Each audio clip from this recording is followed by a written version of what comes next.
हरे Krishna. Shrimad Bhagavatam canto 3 chapter 1। Shukadeva Goswami ने कहा, अपना समृद्ध घर त्याग कर जंगल में प्रवेश करके महान भक्त राज विदुर ने अनुग्रहकारी मैत्रेय ऋषि से यह प्रश्न पूछा। पांडवों के रिहायशी मकान के विषय में और क्या कहा जा सकता है। सबों के स्वामी श्री कृष्ण तुम लोगों के मंत्री बने। वे उस घर में इस तरह प्रवेश करते थे मानो वह उन्हीं का अपना घर हो और वे दुर्योधन के घर की ओर कोई ध्यान ही नहीं देते थे। राजा ने शुकदेव गोस्वामी से पूछा, संत विदुर तथा अनुग्रहकारी मैत्रेय मुनि के बीच कहाँ और कब यह भेंट हुई तथा विचार विमर्श हुआ। हे प्रभु, कृपा करके यह कहकर मुझे कृतकृत्य करें। संत विदुर भगवान के महान एवं शुद्ध भक्त थे, अतएव कृपालु ऋषि मैत्रेय से पूछे गए उनके प्रश्न अत्यंत सार्थक, उच्च स्तरीय तथा विंद मंडली द्वारा अनुमोदित रहे होंगे।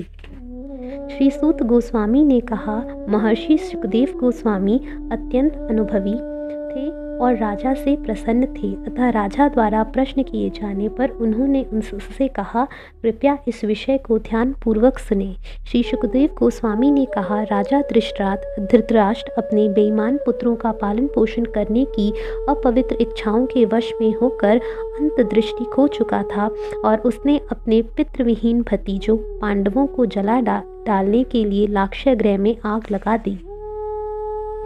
राजा ने अपने पुत्र दुशासन द्वारा देवतुल्य राजा युधिष्ठिर की पत्नी द्रौपदी के बाल खींचने के निंदनीय कार्य के लिए मना नहीं किया, यद्यपि उसके अश्रुओं से अपने वक्षस्थल का कुकुम्भ भी तक धुल गया था।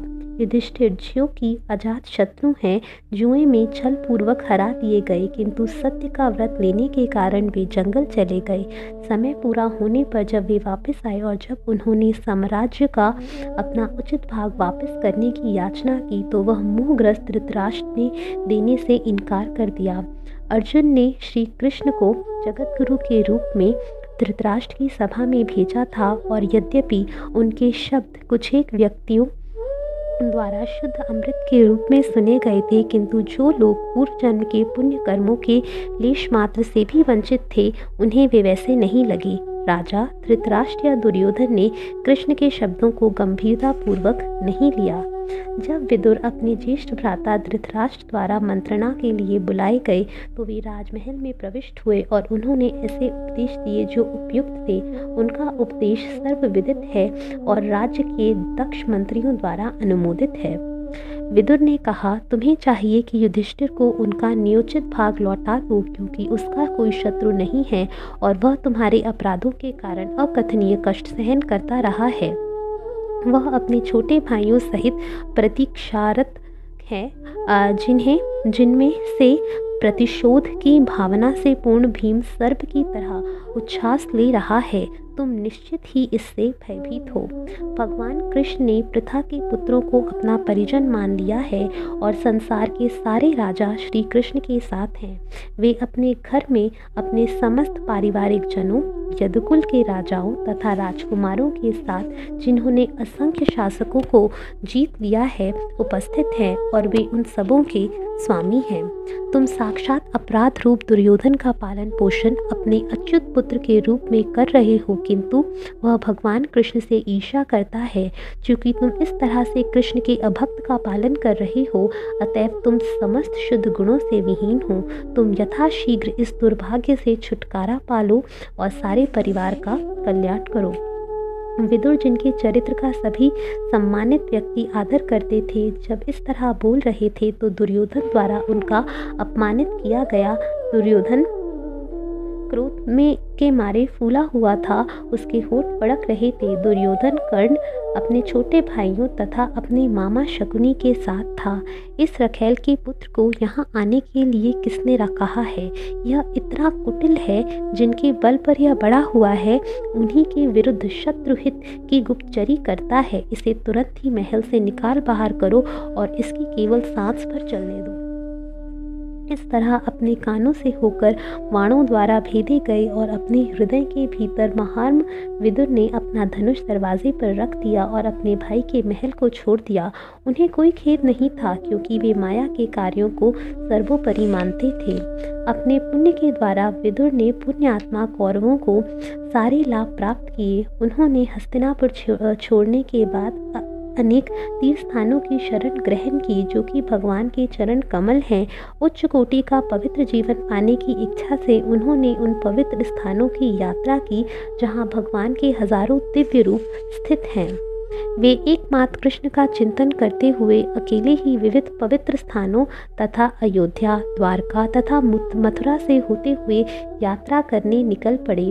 उन्होंने ऐसे स्थानों की यात्रा की जहाँ की वायु, पर्वत, बगीचे, नदियाँ तथा झीलें शुद्ध तथा निष्पाप थी, और जहाँ अनंत के विग्रह मंदिरों की शोभा बढ़ाते हैं। इस तरह उन्होंने तीर्थ यात्रा की प्रगति संपन्न की। इस तरह पृथ्वी का भ्रमण करते हुए उन्होंने भगवान हरि को प्रसन्न करने के लिए कृतकार्य किए। उनकी वृत्ति शुद्ध एवं स्वतंत्र थी। वे पवित्र स्थानों में स्नान करके निरंतर शुद्ध होते रहे। यद्यपि वे अवधूत वेश में थे, ना तो उनके बाल संवरे हुए थे, ना ही लेटने के लिए उनके पास बिस्तर था। इस तरह वे अपने तमाम परिजनों से अलक्षित रहे। इस तरह जब वे भारतवर्ष की भूमि के समस्त तीर्थ स्थलों का भ्रमण कर रहे थे, तो वे प्रभास क्षेत्र गए। उस समय महाराज युधिष्ठिर सम्राट थे, और वे सारे जगत को एक सैन्य शक्ति तथा एक ध्वजा के अंतर्गत किए हुए थे। प्रभास तीर्थ स्थान में उन्हें पता चला कि उनके सारे संबंधी उग्र आवेश के कारण उसी तरह मारे जा चुके हैं, जिस तरह बांसों के घर्षण से उत्पन्न अग्नि सारे जंगल को जला देती है। इसके बाद वे पश्चिम की ओर बढ़ते गए, जहाँ सरस्वती नदी बहती है। वहाँ महर्षियों तथा देवताओं द्वारा स्थापित किए गए पूर्ण पुरुषोत्तम भगवान विष्णु के विविध रूपों से युक्त अनेक अन्य मंदिर भी थे। ये मंदिर भगवान के प्रमुख प्रतीकों से अंकित थे और आदि भगवान श्री कृष्ण का सदैव स्मरण कराने वाले थे। तत्पश्चात वे अत्यंत घनघाव प्रांतों यथा सूरत, सौवीर तथा मत्स्य से होकर तथा कुरु जंगल नाम के विख्यात पश्चिमी भारत से होकर गुजरे। अंत में वे यमुना के तट पर पहुँचे, जहाँ उनकी भेंट कृष्ण के महान भक्त उद्धव से हुई।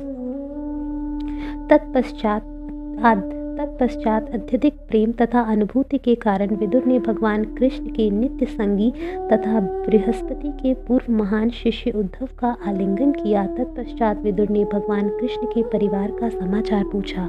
कृपया मुझे बतलाएं कि भगवान की नाभि से निकले कमल से उत्पन्न ब्रह्मा के अनुरोध पर अवतरित होने वाले दोनों आदि भगवान, जिन्होंने हर व्यक्ति को ऊपर उठाकर संपन्नता में वृद्धि की है, शूरसेन के घर में ठीक से तो रह रहे हैं? कृपया मुझे बताइए कि कुरुओं के सबसे अच्छे मित्र हमारे बहनोई वसुदेव कुशलता पूर्वक तो हैं। वे अत्यंत दयालु हैं। वे अपनी बहनों के प्रति पिता के तुल्य हैं और अपनी पत्नियों के प्रति सदैव हंसमुख रहते हैं। हे उद्धव, मुझे बताओ कि यदुओं का सेना नायक प्रद्युम्न, जो पूर्व जन्म में कामदेव था, कैसा है? रुक्मिणी के ब्राह्मणों को प्रसन्न करके उनकी कृपा से भगवान कृष्ण से अपने पुत्र रूप में उसे उत्पन्न किया था।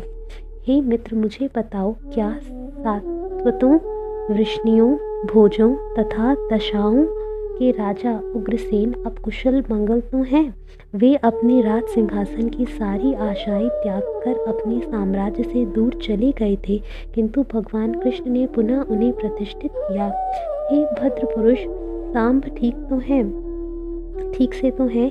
वह भगवान के पुत्र सदृश ही हैं। पूर्व जन्म में वह शिव की पत्नी के गर्भ में कार्तिकेय के रूप में जन्मा था, और अब वही कृष्ण की अत्यंत सौभाग्यशालिनी पत्नी जामवंती के गर्भ से उत्पन्न हुआ है। हे उद्धव, यथा युयाधन कुशल से उसने अर्जुन से सैन्य कला की जटिलताएं सीखी और इस दिव्य गंतव्य को प्राप्त किया जिस तक बड़े बड़े सन्यासी भी बहुत कठिनाई से पहुंच पाते हैं। कृपया मुझे बताएं कि श्रीफल्क पुत्र आक्रूर ठीक से तो है? वह भगवान का शरणागत एक दोष रहित आत्मा है। उसने एक बार दिव्य प्रेम भाव से अपना मानसिक संतुलन खो दिया था और उस मार्ग की धूल में गिर पड़ा था जिसमें भगवान कृष्ण के पदचिन्ह अंकित थे। जिस तरह सारे वेद यज्ञ कार्यों के आगार हैं, उसी तरह राजा देवक भोज की पुत्री ने देवताओं की माता से ही सदृश भगवान को अपने गर्भ में धारण किया। क्या वह देवकी कुशल से है? क्या मैं पूछ सकता हूँ कि अनिरुद्ध कुशलता पूर्वक है? वह शुद्ध भक्तों की समस्त इच्छाओं की पूर्ति करने वाला है और प्राचीन काल से ऋग्वेद के कारण मन का सृष्टा तथा विष्णु का चौथा स्वांश माना जा रहा है। हे भद्रपुरुष, अन्य लोग यथा हृदयिक, चारुणद्वेष, गद तथा सत्यभामा का पुत्र जो श्री कृष्ण को अपनी आत्मा के रूप में मानते हैं और बिना किसी विचलन के उनके मार्ग का अनुकरण करते हैं, ठीक से तो है? अब मैं पूछना चाहूँगा कि महाराज युधिष्ठिर धार्मिक सिद्धांतों के अनुसार और धर्म पथ के प्रति सम्मान सहित राज्य का पालन पोषण कर तो रहे हैं।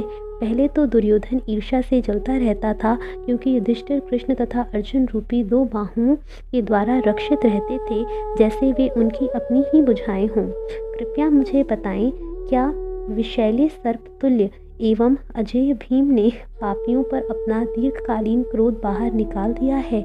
गदा चालन में उसके कौशल को रणभूमि भी सहन नहीं कर सकती थी जब वह उस पथ पर चल पड़ता था। कृपया मुझे बताएं कि अर्जुन, जिसके धनुष का नाम गांडीव है और जो अपने शत्रुओं को विनाश करने में रथियों में सदैव विख्यात है, ठीक से तो है? एक बार उसने न पहचाने जाने वाले शिकारी के रूप में आए हुए शिवजी को बाणों का बौछार करके उन्हें तुष्ट किया था। क्या अपने भाइयों के संरक्षण में रह रहे जुड़वा भाई कुशल पूर्वक है?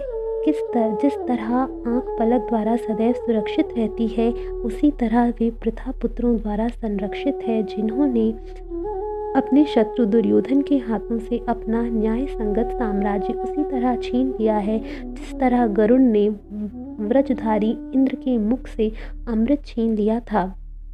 हे स्वामी, क्या प्रथा अब भी जीवित है? वह अपने पितृविहीन बालकों के निमित्त की ही जीवित रही, अन्यथा राजा पांडु के बिना उसका जीवित रह पाना असंभव था, जो कि महानतम सेना नायक थे और जिन्होंने अकेले ही अपने दूसरे धनुष के बल पर चारों दिशाएं जीत ली थीं। हे भद्रपुरुष, मैं तो एकमात्र उस धृतराष्ट्र के लिए शोक कर रहा हूँ जिसने अपने भाई की मृत्यु के बाद उसके प्रति विद्रोह किया। उसका निष्ठावान हितैषी होते हुए भी उसके द्वारा मैं अपने घर से निकाल दिया गया क्योंकि उसने ही अपने पुत्रों के द्वारा अपनाए गए मार्ग का ही अनुसरण किया था।